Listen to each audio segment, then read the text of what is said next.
Hey everybody, welcome back to Out Here. I'm your host, Tom.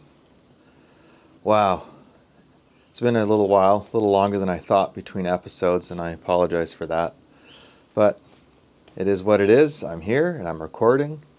I'm sitting on my little screened-in porch near the lake. You might hear some background noises like the propane fire pit, or a bird in the background, or who knows what you'll hear, but it's all legit.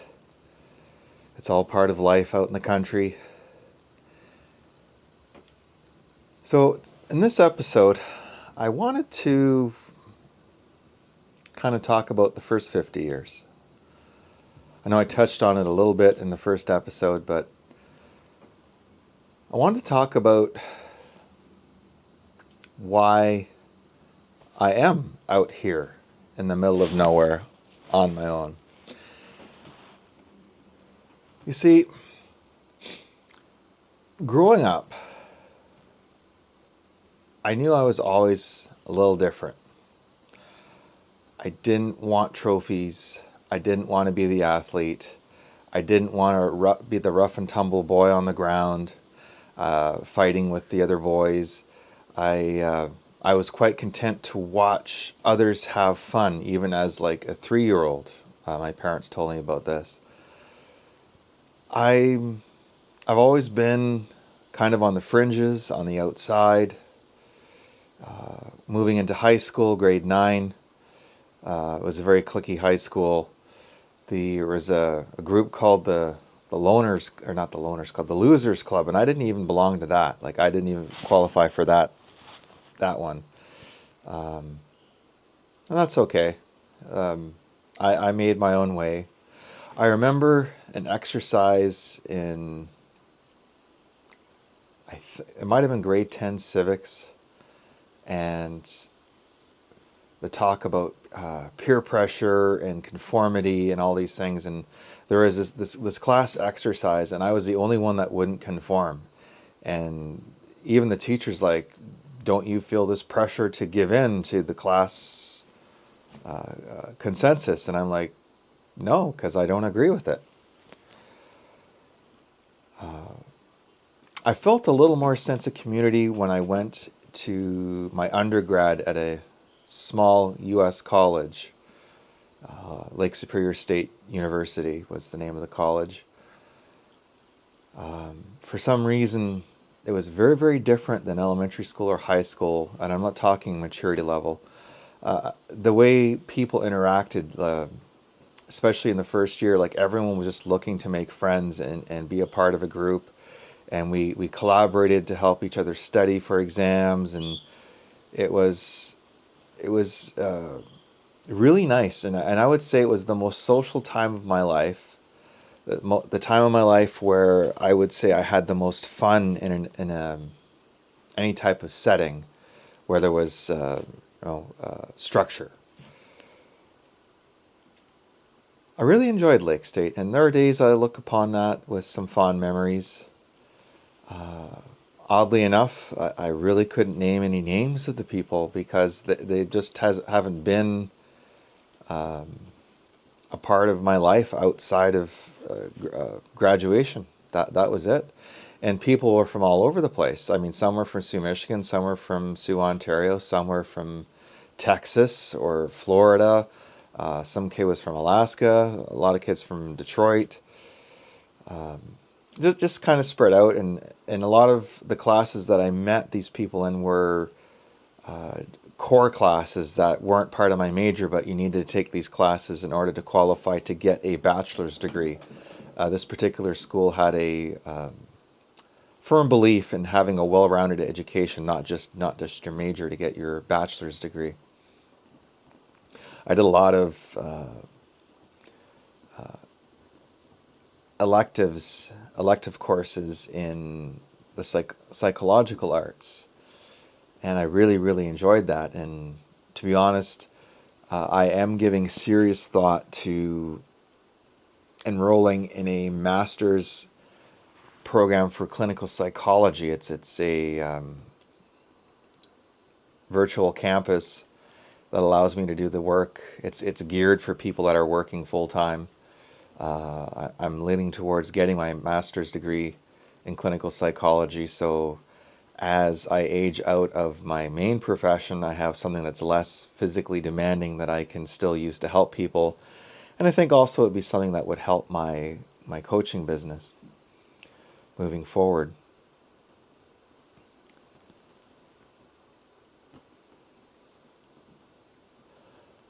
So when I went to professional school, I really, yes, I had a core group of friends, but it was a really miserable experience, and there was a lot of backstabbing in the first and second years. People trying to get any advantage possible to stand out so that they could have a better application and better chance of getting into the specialty programs after you finish your general degree in the professional program. There was areas for specialization, and I wanted no part of any specialization. I was so done with school at that point. All I wanted to do was graduate and get to work, which I've been doing for almost 25 years.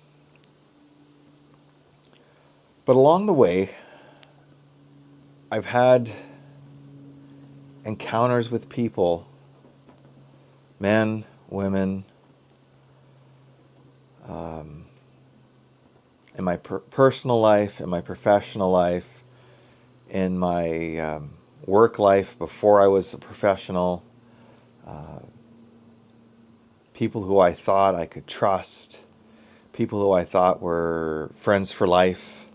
That was always a big thing back in the 20s. My 20s was, oh yeah, friends for life. And yeah, none of the friends for life have made it that far. Or, I mean, they're not dead and I'm not dead and we're not friends anymore, so it hasn't been friends for life. There's been a lot of chaos and betrayal and backstabbing, and my hands are not completely innocent in all of this. I have let some people down, and I'm not proud of that. And in some cases, I was able to make amends, make restitution. In other cases, I wasn't able to. But I was much more on the receiving end of betrayal and chaos and deceit and lying than I was on the giving end of it.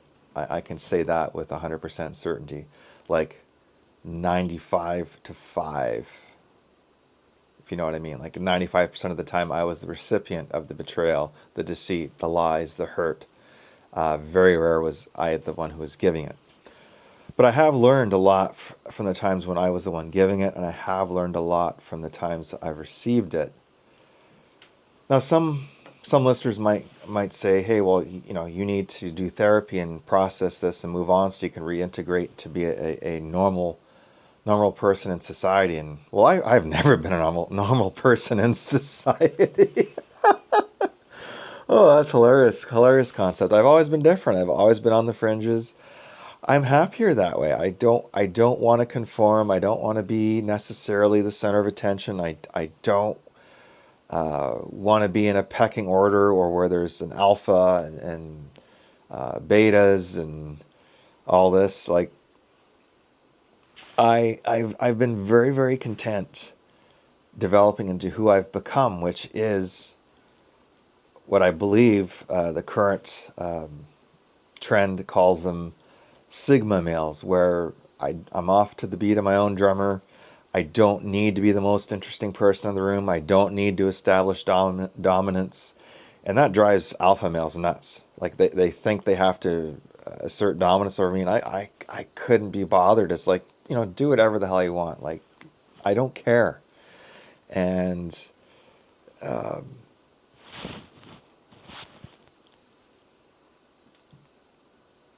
it's taken a long time for me to accept that this is the best path for me.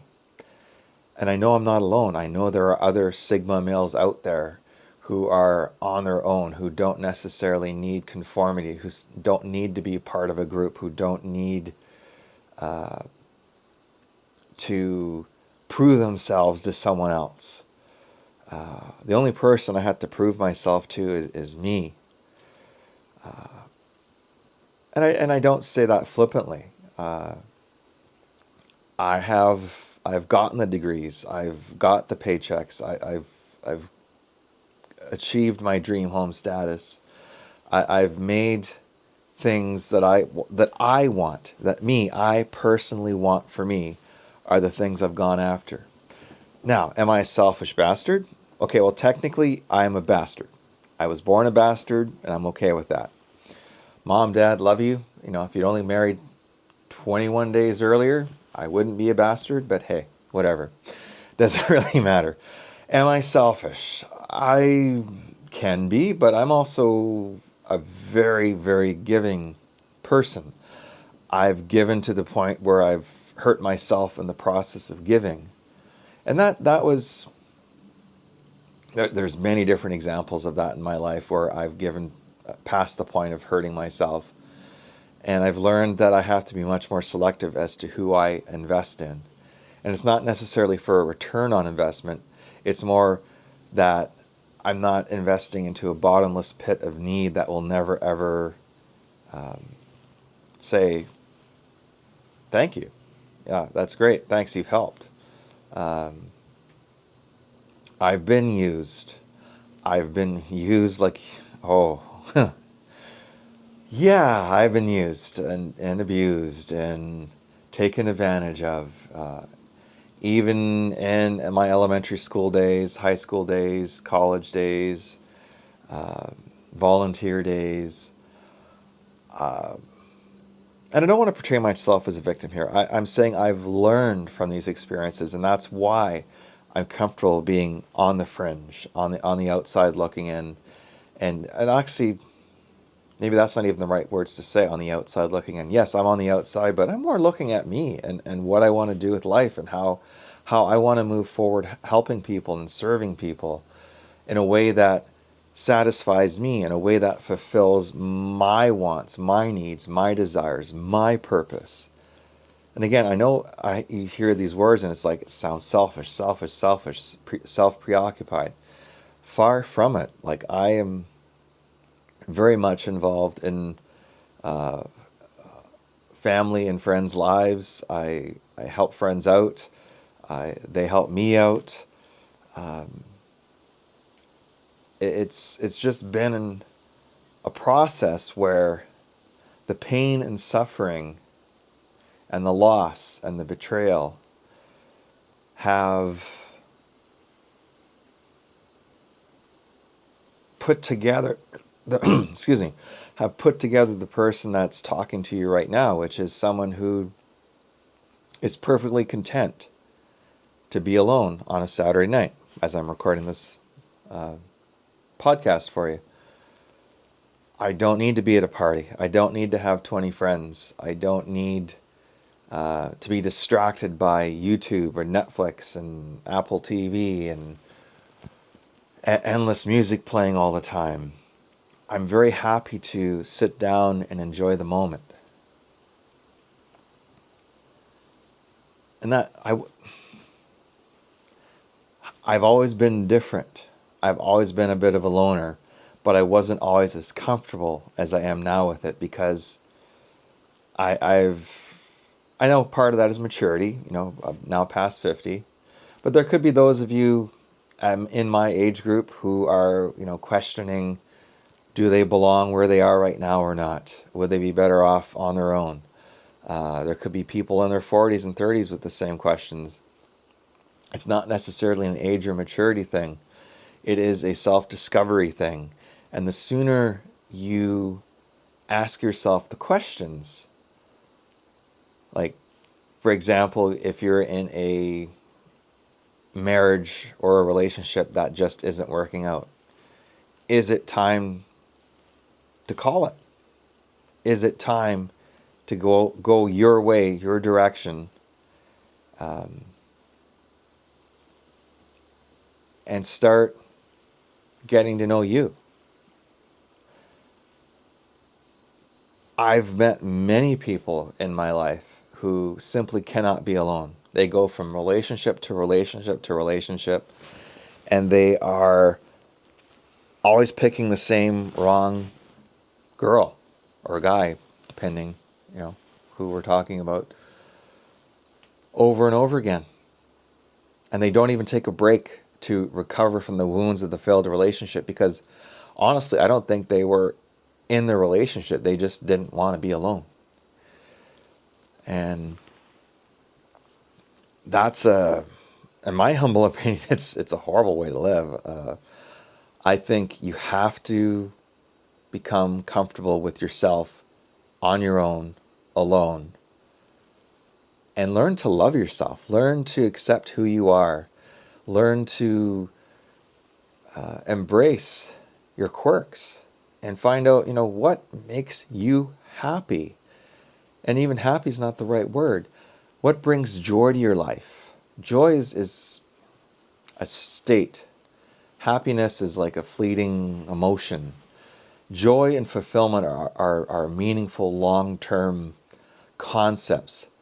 What brings joy to your life? What brings you fulfillment? What gives you a sense of purpose? You're not going to find that when you're constantly distracting yourself with Netflix or video games or drugs or alcohol. And I'm not judging anyone. I mean, I had a beer today, but I didn't have 5 of them. And I haven't been on the computer all day long, needlessly numbing my mind with whatever the latest trend is online. Apps like TikTok, good grief. I remember putting TikTok on my phone, and 3 hours went by, and I'm like, that's gotta go.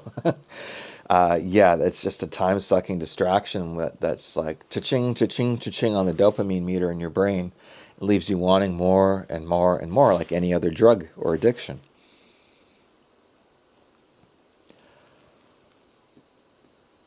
The first 50 years sent me on a very convoluted adventure with a lot of joy, a lot of work, a lot of rewards, some crazy fucking times. Holy jeez.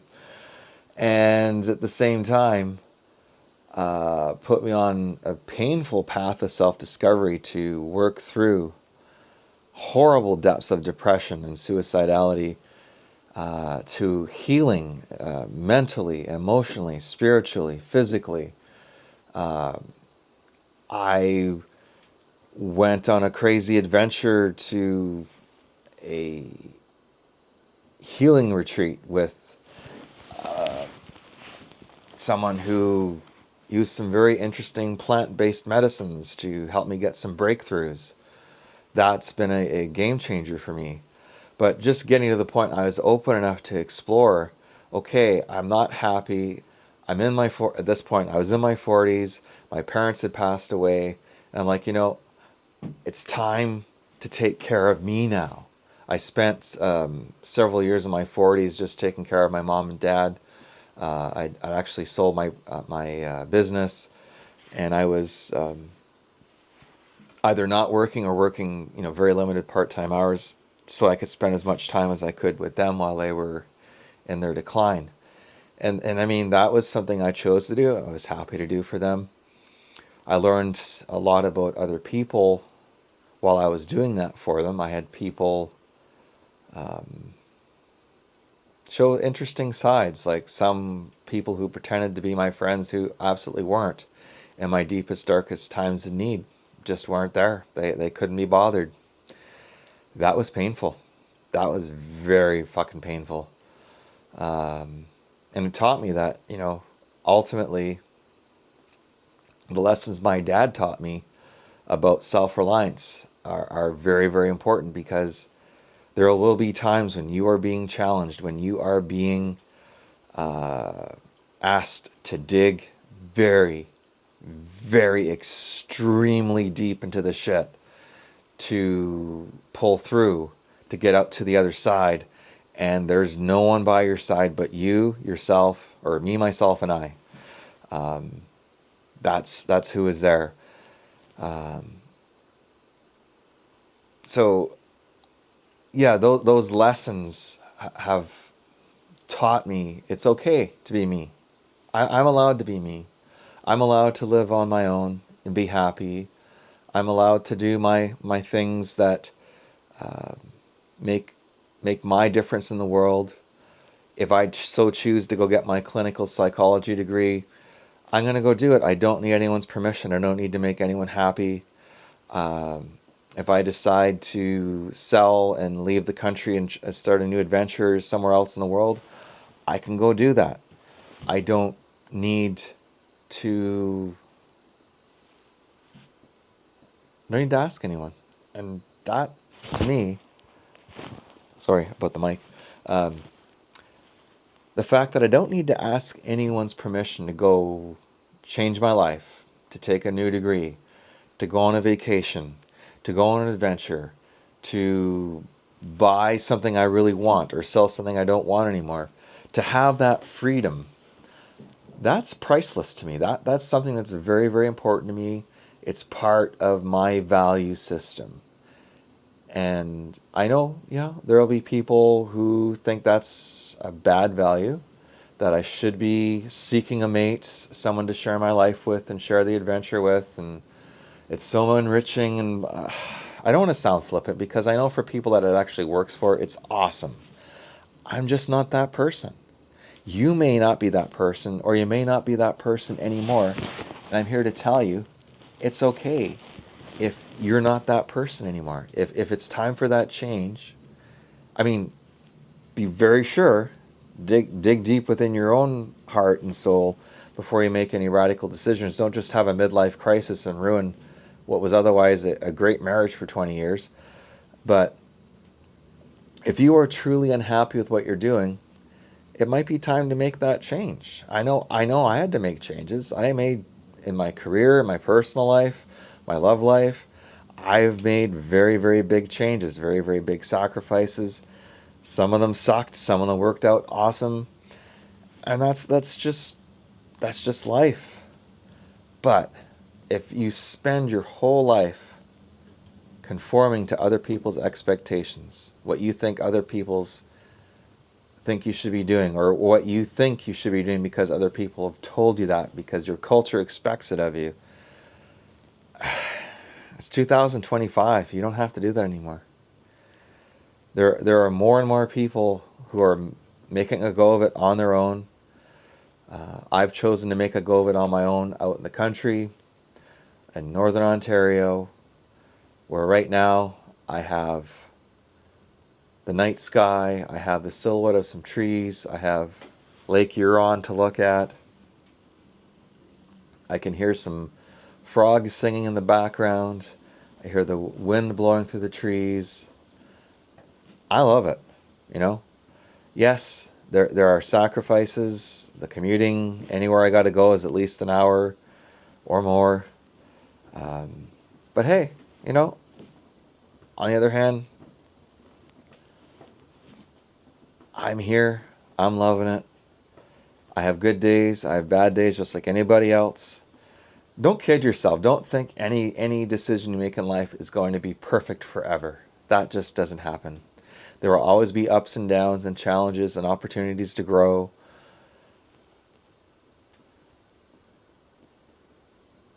And I think that's where I'm going to end it. I know I have to have my campfire question and my campfire wisdom. I'm going to have a cop-out and tell you that this episode's kind of been my campfire wisdom about the philosophy of finding your path to whether you're going to be happy on your own or happy with someone, and whether you want to do that in the city, in the suburbs, or out in the country, or if you want to do a grand adventure. You know, that's kind of been the whole purpose of this episode. But my campfire question is going to be this. Time now for this week's campfire question. And I'm sure some of you are thinking it. Do I get lonely? The short answer is yes. There are times I do feel lonely. But for the most part, I'm alone and happy. The moments where I do feel lonely, I reach out to a friend, whether it's in person or online, or make plans to meet someone for coffee the next day or whatever. It's something that will help me just kind of shake off the lonely feeling. But do I get the philosophically destitute, lonely feeling. No, that doesn't happen anymore.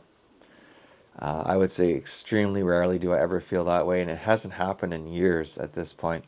So I don't really expect it to come back. But hey, yeah. So tell me, what did you think about this episode if you made it this far? On Spotify, you can leave comments right on the website. You're welcome to, if you're watching this on YouTube, you can leave comments or suggestions or questions for future campfire question sections directly on YouTube. I will respond to the comments as quickly as I can. Yeah, this has been Tom for Out Here. Solo, simple, rural, and life after 50 has been amazing so far. I plan to keep it going that way. If you are in that same boat and you like what you heard today, or if you're thinking of heading in this direction and like what you've heard today, you know what? Subscribe to the podcast. Leave a comment. Tell me what you thought.